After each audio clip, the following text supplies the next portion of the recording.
Welcome to El Regnum channel. If you are new to this channel, please do not hesitate to click subscribe and hit the notification bell for you to be more updated of the coming videos.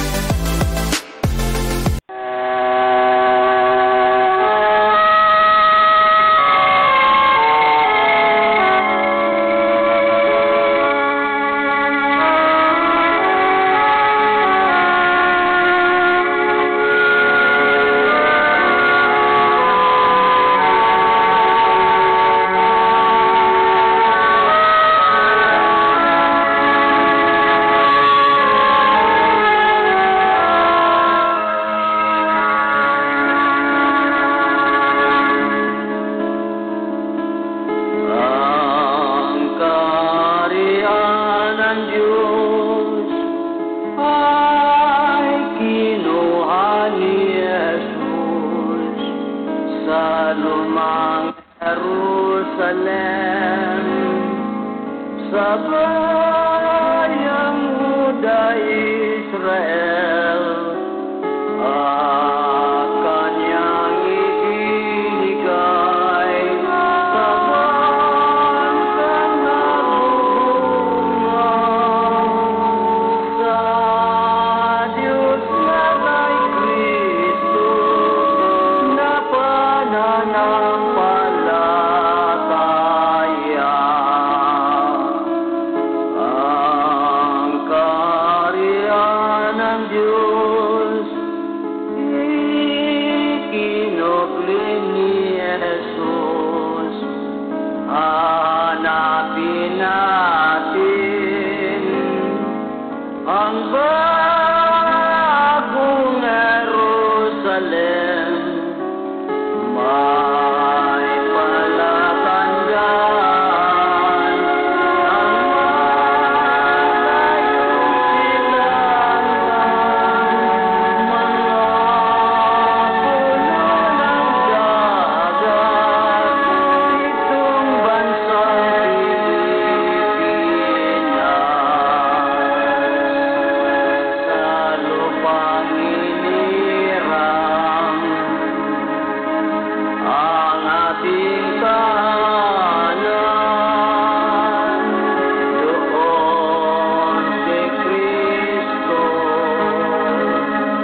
maghari na walang hanggan. Tayo'y umasa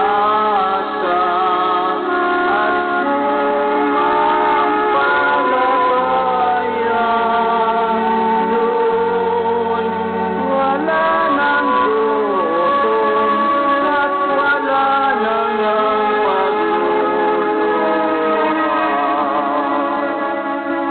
Sa lupang inirang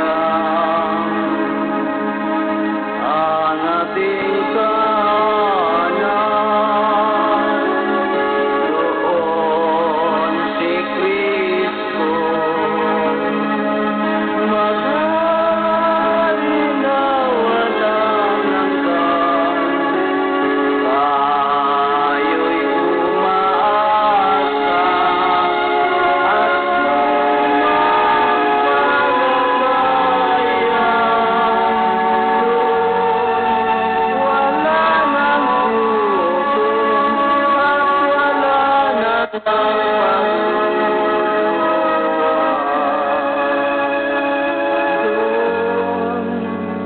wala nang gutom at wala nang pagluluha. Doon wala nang gutom at wala nang pagluluha. Ang salamat, no? Bago po tayo magpatuloy sa ating programa tungkol sa kaharian ng Diyos, nais ko muna pong magpasalamat sa aming mahal na guro na si Mahal na Hari Filemon Oriam Bonanza, at sa ating presidente ngayon sa Kingdom of God na si Haring Rocky Rion Bonanza, at sa ating presidente sa PDDMC na si Haring Adolfo Riam Bonanza, at sa Royal Family po diyan Sa lahat po na nadyan sa templo, magandang gabi po dyan sa inyong lahat. At sa atin na Regional Director ng Region 8, kay Haring Juanito, magandang gabi dyan sa iyo, Haring Juanito. At nais ko rin pong batiin ang ating mga makikisig at masisipag na mga coordinator sa Philippine Deuterium, no? Diyan po sa Mindoro, si Haring Jose Mitante, Hari Edgar Ilideros, lahat po ng mga Ilideros dyan. Magandang gabi po. At diyan kay Haring Dani Bulusan. Diyan po sa Aroroy, yung ating mga coordinator sa Masbate, kay Haring Federico Laison, Reyna Carol Tan, Noel Tuason, Joy Bibos, Armila Natural, kay Elias Ebnis, kay Prinsesa Gemma Pandaan, kay Haring Ken John Atendido, Haring Benito Vasquez, diyan po sa Ticao, kay Prince Dick Alindugan, kay Haring Randy Hakar, diyan po sa Mandaon, kay Haring Musoy Arizala, magandang gabi sa iyo diyan. Diyan po sa Peña Francia, sa Claveria, kay Brad One Igloso, at kay Brad Tomas Igloso, diyan po sa Malapingan, sa ating mga coordinator diyan, kay Haring Bidget Santiago, at kay Paring Lindo Maluluyon. Pare, magandang gabi sa iyo diyan. At sa lahat po, Luzon, Visayas, Mindanao na nakikinig sa programa natin ngayong gabing ito, ay napakagalak akong batiin ko kayo ng magandang gabi.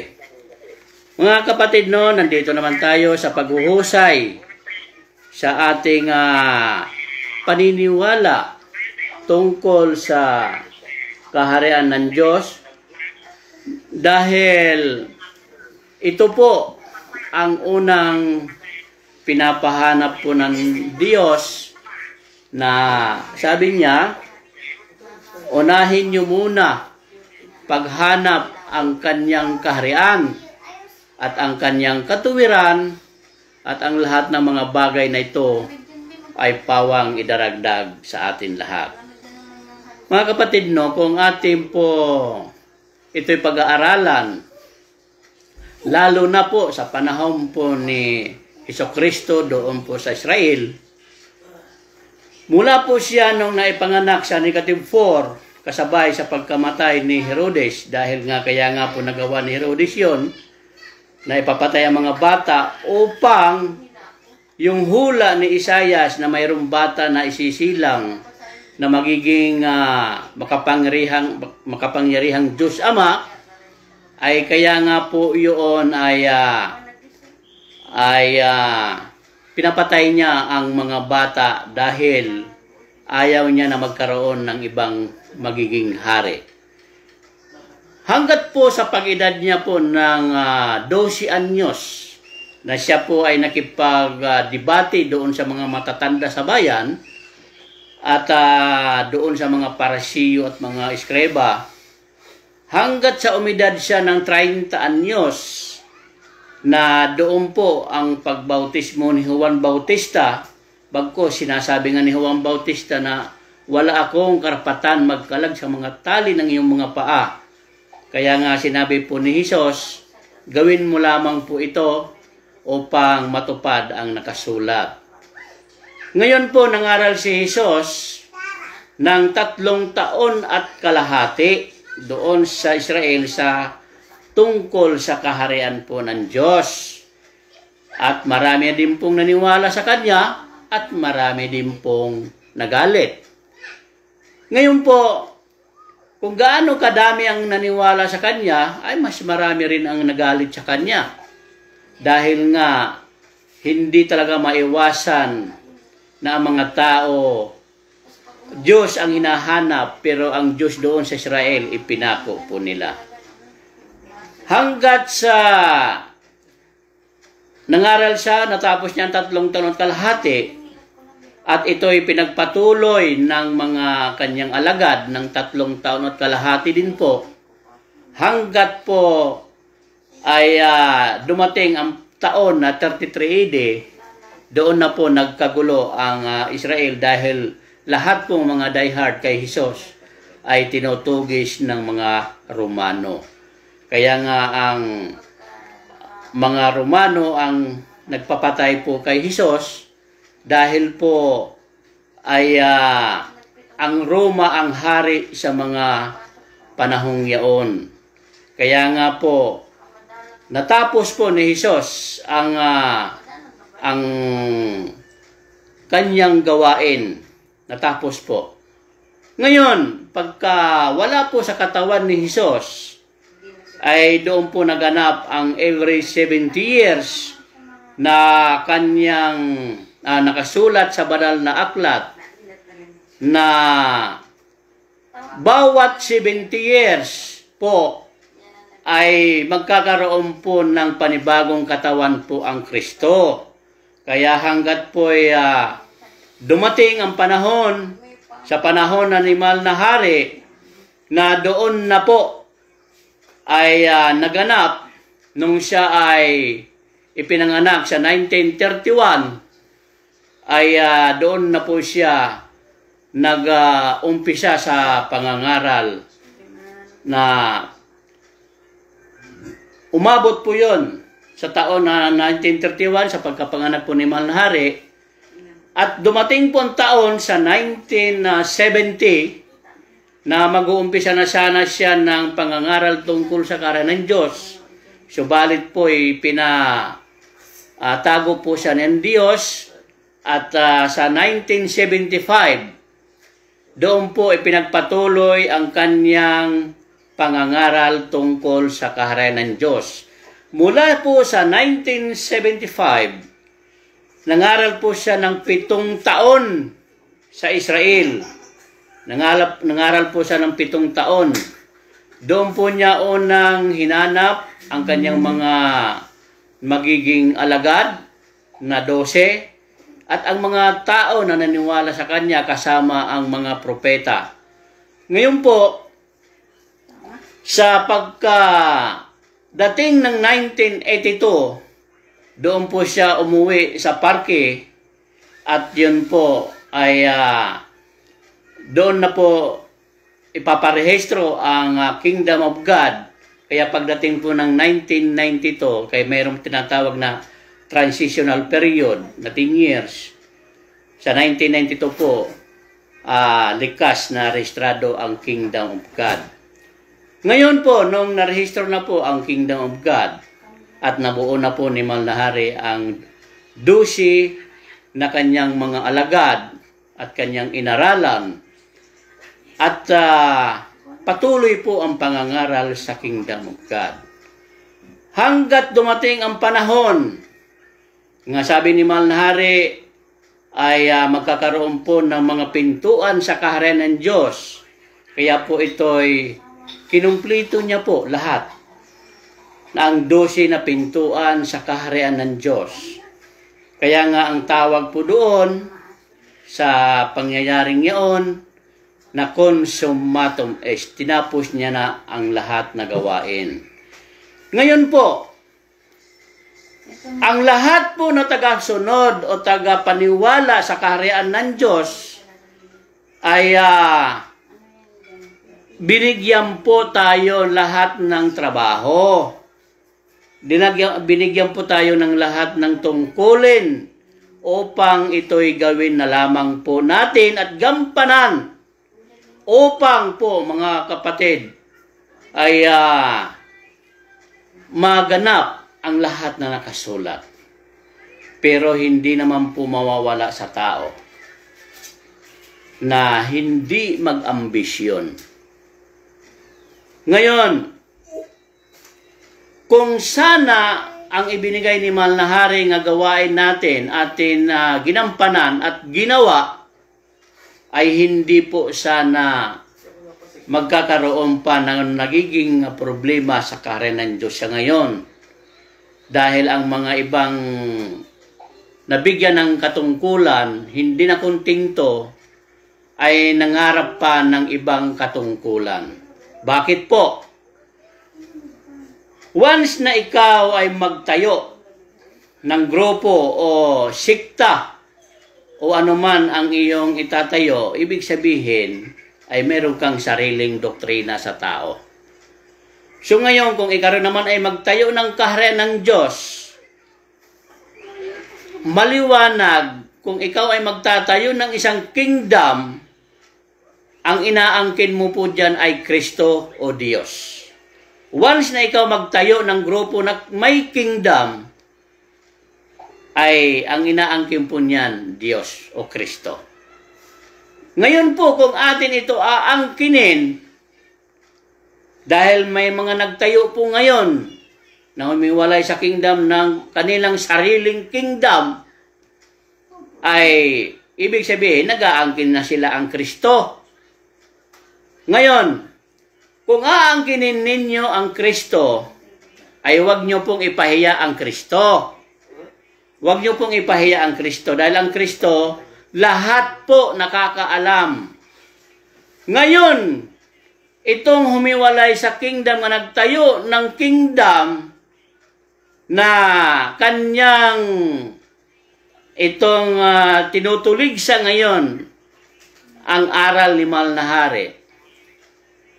Katulad na lamang po, para lang siya makapagsukit-sukit o makapanglait sa aral ni Mahal na Hari. Akala niya siguro na kami ang kanyang ninalait. Hindi po, ang linalait niyo po si Mahal na Hari dahil lahat po na aral na nasa amin o nasa inyo man ay galing din po yan kay Mahal na Hari. Ngayon, kung kayo'y makikipagtuis ng kaalam o makikipagtagisan ng kaalam, hindi po kami ang inyong hinahamon, kundi ang Diyos. O si Mahal na Hari po ang inyong hinahamon. Dahil siya po ang nagturo sa amin. Ngayon, tulad na lamang na ipinipost ninyo dyan sa social media. Ano ang sabi ninyo?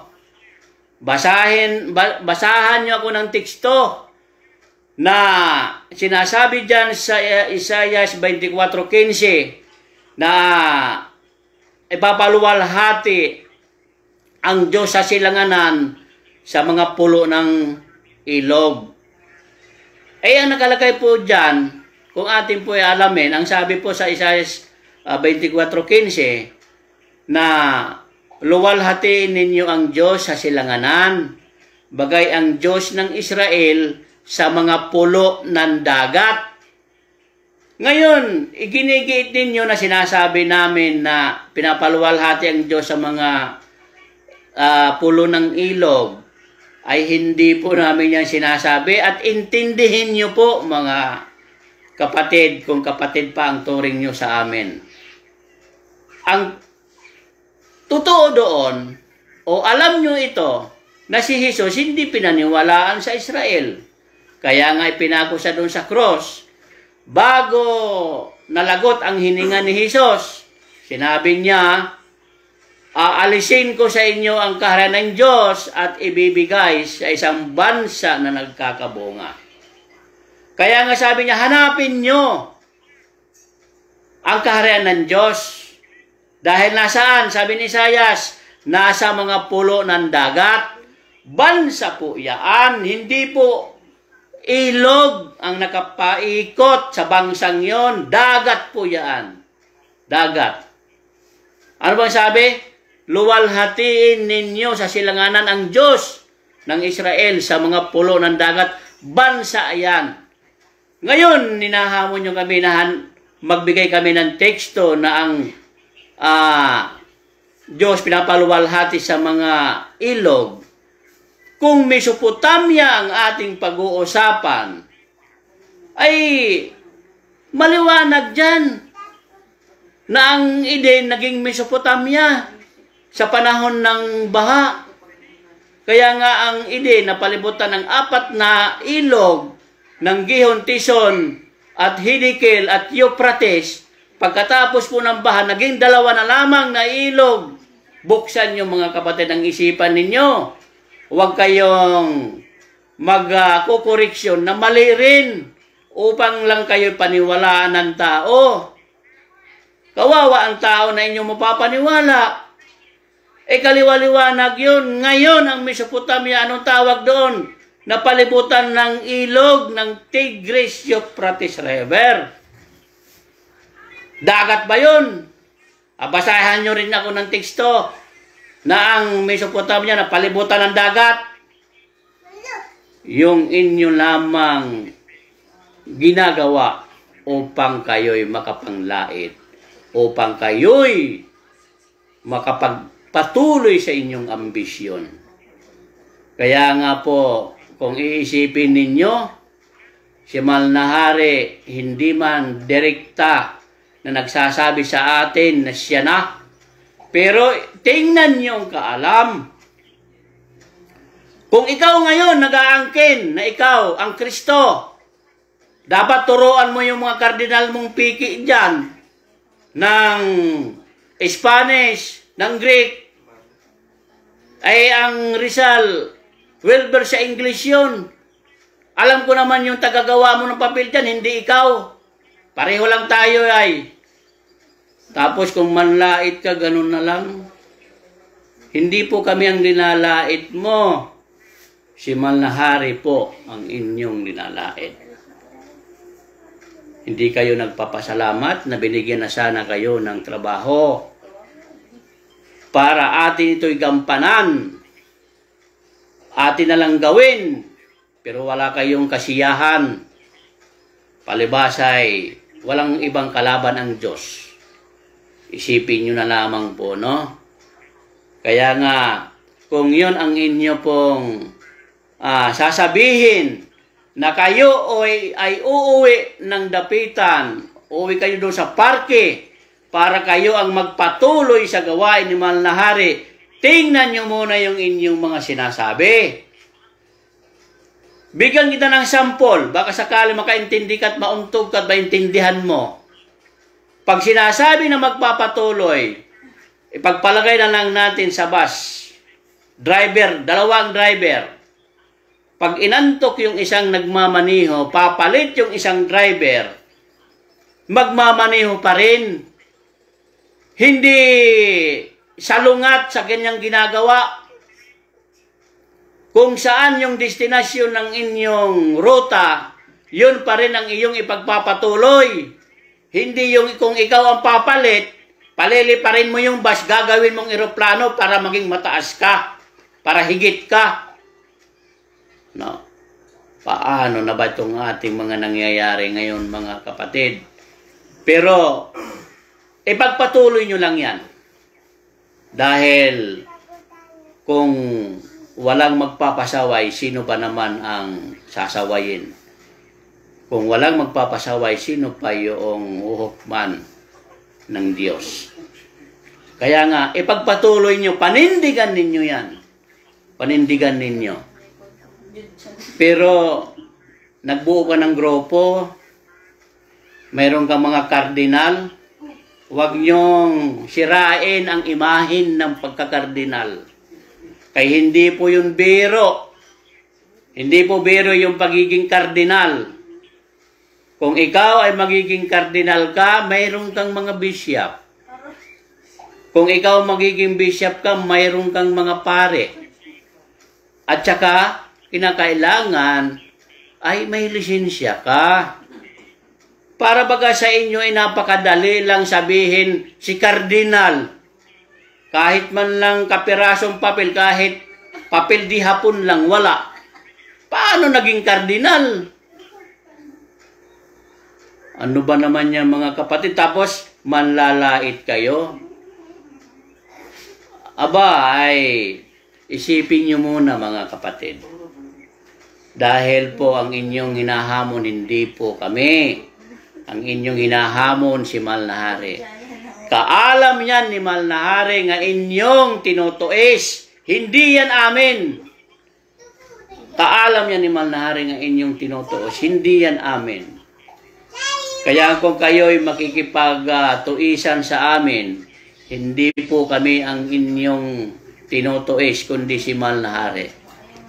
Isipin nyo na lamang, Kung kayo man sana ang magpapatuloy, sinasabi niyo kayo ang magpapatuloy sa gawain ni Manlahari. Kung ikaw man ang papalit sa pagmamaneho sa bus, huwag mong gawing eroplano ang bus para maging mataas lang. Huwag niyong gawing eroplano. Kung alalahanin mo, pag ikaw ay driver, ang buhay ng pasahero ay nasa sa iyong kamay. Ngayon, ipapahamak mo. Ang tama gagawin mong mali at ang mali gagawin mong tama.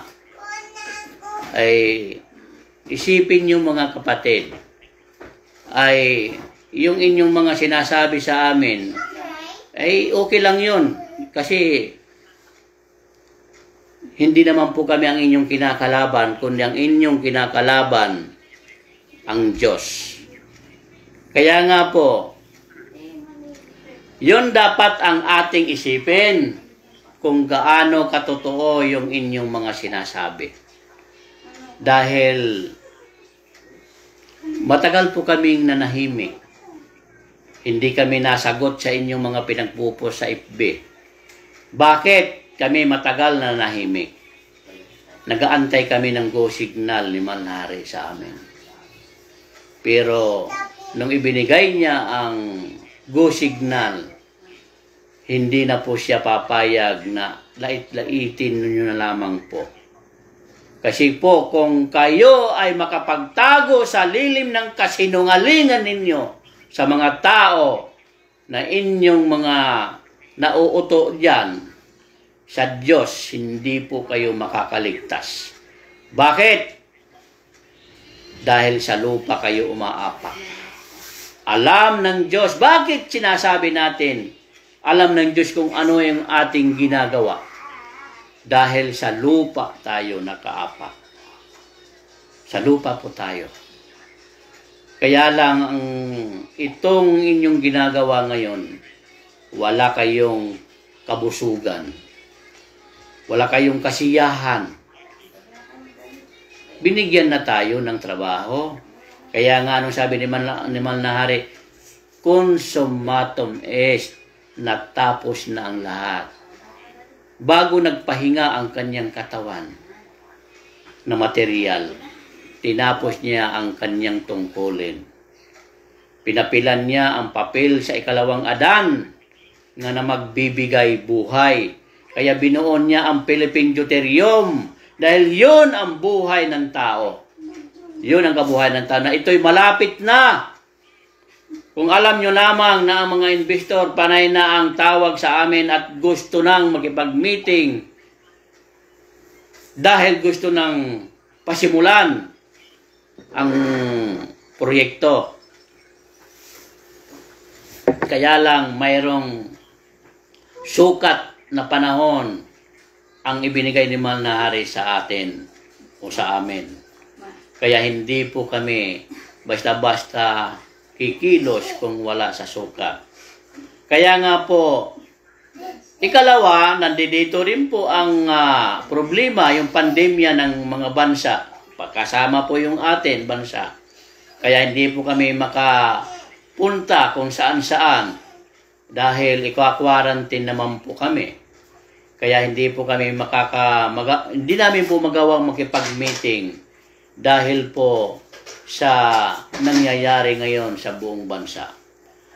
Kaya nga po, ang lahat natin mga coordinator ay kung mayroon pa pong magpapalista dyan sa inyo, ilista lang nyo po dahil hindi pa naman po nagsasara ang ating listahan. Kaya nga ang lahat ko kanina ng mga binati ay mga masisipag na coordinator po yun. At marami na rin po silang mga nalista na hinto lamang po nitong dumating ang pandemya. Kaya nga, kung sa bawat sana na binigyan ni Manlahari ng trabaho ay kanyang minahal at ginampanan, wala sanang nagiging problema ang ating mga gawain. Kaya lang, kahit talaga saan pumunta ang Diyos, mayroon talaga kalaban ang Diyos. Tingnan mo si Jesus. Sa sitwasyon doon ni Jesus. Kung yung mga tao doon na nagpako sa kanya, alam lang nila na yung kanilang ipinako ay Diyos, hindi nila yun ipapako dahil Diyos yung kanilang hinahanap eh. Diyos ang kanilang hinahanap pero ipinako nila. Ngayon, ay mayroon na naman nagtayo ng kingdom, mayroon pang lalo pang tataas, Highness Kingdom. Talaga namang ang tao. Isipin nyo, walang ibang hihigit sa Diyos. Kahit hindi ko nang banggitin, alam nyo na yon. Kaya nga po, wala talagang kasiyahan ng tao. Pero kung aangkinin ninyo ang pagka-Kristo, ay huwag nyo ipahiya ang Kristo. Dahil ang Kristo, lahat ng lingwahe, lahat ng salita, alam niya dahil siya ang gumawa niyan. Pero kung kayo hanggang doon lang sa pagsasalita ng inyong sariling salita, ay magdahan-dahan po tayo ng pag-angkin. Kahit si Dr. Jose Rizal, kung yun ang inyong papapilan, well-versed si Dr. Jose Rizal sa Spanish, sa English, sa Greek. Kung kayo ay well-versed yan, hala, sige. Ipangalandakan ninyo ang inyong pagka-Kristo, aron hindi kayo mapahiya sa mga tao. Sabagay, nadyan naman yung sinasabi sa Bible na maraming lilitaw na mga bula ang Kristo. Kung pasalamat din kami kung kayo man yun, dahil katuparan lang sa Bible. Katuparan sa nakasulat. Kasi bakit?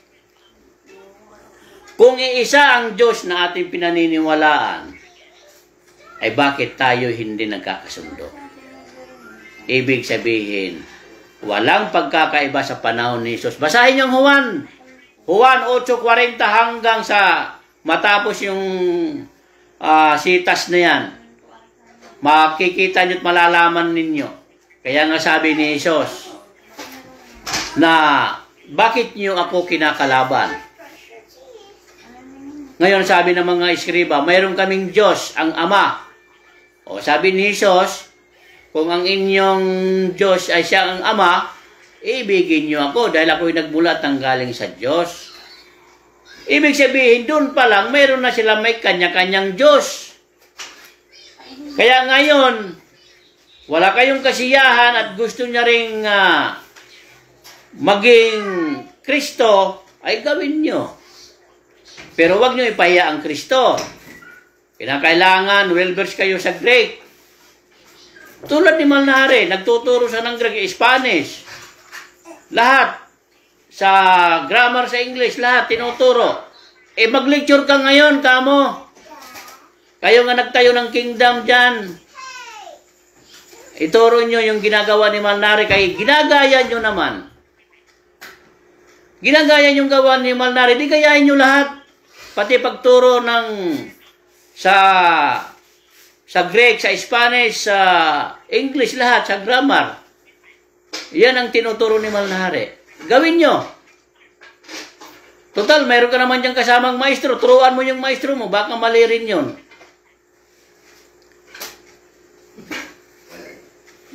Pareho na lang kayo mga kapatid. Bagay. Sino pa naman ang uhukman kung wala kayo? Kaya sige, pas-pas lang kayo. Ipagpatuloy nyo yan. Basta't ang sabi ko lang sa inyo, kung aangkinin nyo yan na kayo, gawin yung lahat na ginagawa ni Malnare. Pero ang inyong tinutuis, yung pattern ni Malnare.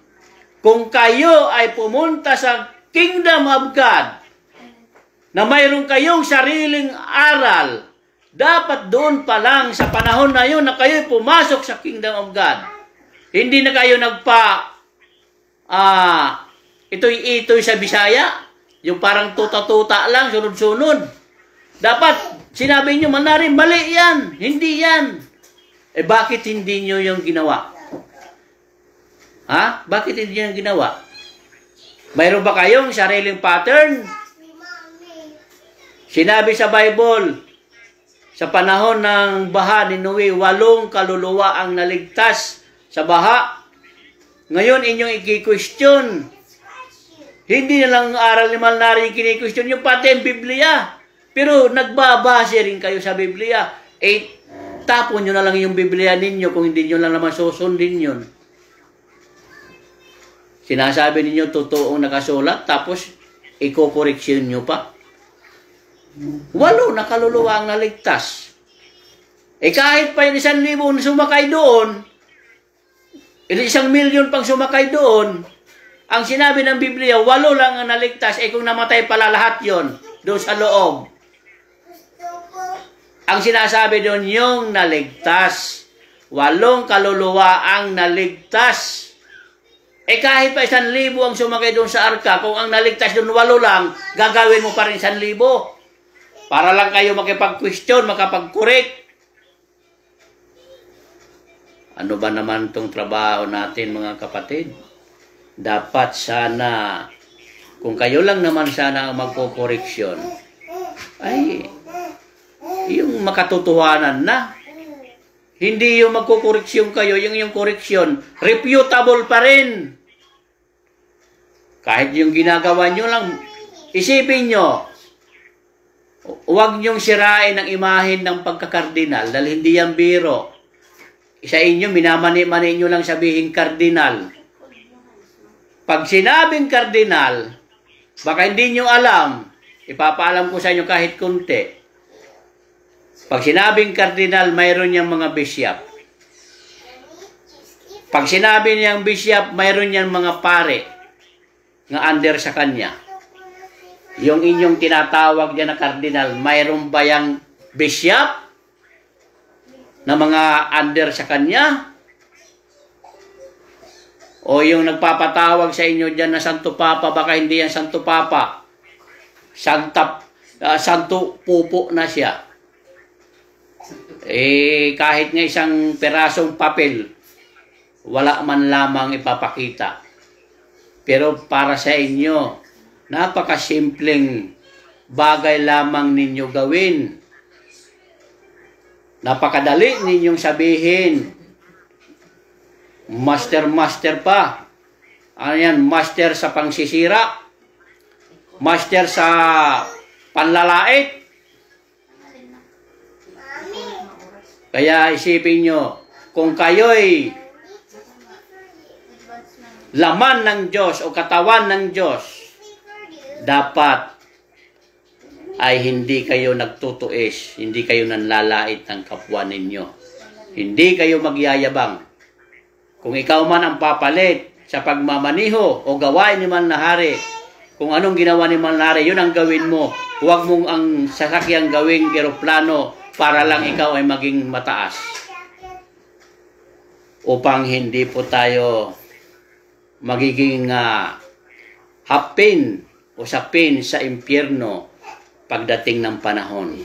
Kasi kung tayo ay nangangaral, tayo po ay tagapagligtas ng tao na wala pong muhang. Kaya kung kayo ay magiging tagapangaral, ituwid natin ang ating pangangaral na matuwid. Hindi yung maghahamon-hamon kayo dyan ng mga diba-dibate. Sapat na ba yan para sabihin magaling kayo? Ay, hindi naman po kami ang inyong hinahamon. Si Manlahari po ang inyong hinahamon. Ngayon, antayin nyo. Dahil hindi po kami dyan aatras sa mga sinasabi ninyo. So mga kapatid, wala na po tayong oras. Ay marami pa sana tayong pagkikwentuhan. Ay nais ko pong magpasalamat sa aming mahal na guro na si Manlahari Filemon Oriambunanza. At sa lahat po na nakikinig po, maraming salamat po at magandang gabi. Ito po ang inyong lingkod na si Haring Wilbert Bermog from Region 5. Magandang gabi po sa ating lahat. Back to station po.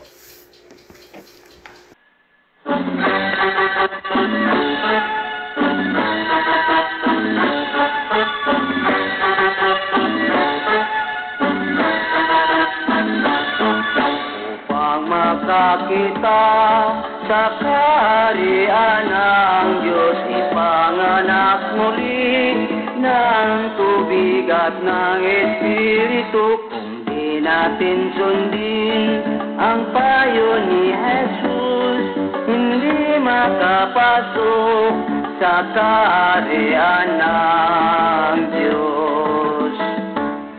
Ang katotohanan, kalayaan ng tao, ito'y nagbibigay ng sagana at habang buhay. Magsisamba tayo sa Diyos Espiritu. Ang kaharian niya ay mamanahin natin.